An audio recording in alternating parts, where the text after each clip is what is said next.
Hi అండి. అరిసెలు మీలో ఎంతమందికి ఇష్టం? అరిసెలు అంటే నాకు మాత్రం చాలా ఇష్టం అండి.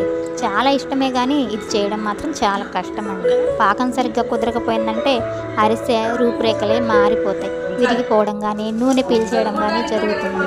ఇలా పర్ఫెక్ట్గా రావాలంటే అంత ముదురు పాకం కాదు, అంత లేత పాకం కాదు, సమానంగా పాకం పట్టుకుంటే అరిసెలు సూపర్గా వస్తాయండి. చాలామంది ఈ బాధలన్నీ పడలేక స్వీట్ షాపుల వాళ్ళకి ఆర్డర్ ఇచ్చేస్తున్నారు అరిసెలు చేయమని. అలా మా ఇంటి పక్కన ఒక అమ్మాయి మెచ్యూర్ అయిందండి. ఆ అమ్మాయి మెచ్యూర్ ఫంక్షన్ అప్పుడు బంతెలో అరిసెలు వేస్తారు. అలా అరిసెలు వేయడానికి వాళ్ళు స్వీట్ షాప్ వాళ్ళకి ఆర్డర్ ఇచ్చారనమాట. అది చూసిన దగ్గర నుంచి మాకు ఒక ఐడియా వచ్చింది, ఇలా అరిసెలు మనం కూడా ఆర్డర్ తీసుకొని చేసిస్తే ఎలా ఉంటుందా అని. అలా చేద్దామనేసి ఒక చిన్న ట్రైల్ వేసి వీడియో చేసి పెడుతున్నాను. చూడండి, పాకం కూడా చాలా బాగా కుదిరింది. మా ఫ్యామిలీలో అందరూ సపోర్ట్ చేస్తున్నారు దీనికి. అందరూ తలా చేయి వేసి చేస్తున్నారనమాట. మా అత్తయ్య గారు పాకం పట్టిస్తుంటే పిల్లలందరూ చేరి తలా చెయ్యేసి అరిసెలు ఒత్తి రెడీ చేస్తున్నారు. మీకు ఏమన్నా కావాలంటే నెంబర్ ఇస్తాను, ఆ నెంబర్కి కాల్ చేసి చెప్పండి, ఎన్ని కావాలో చేసిస్తాం.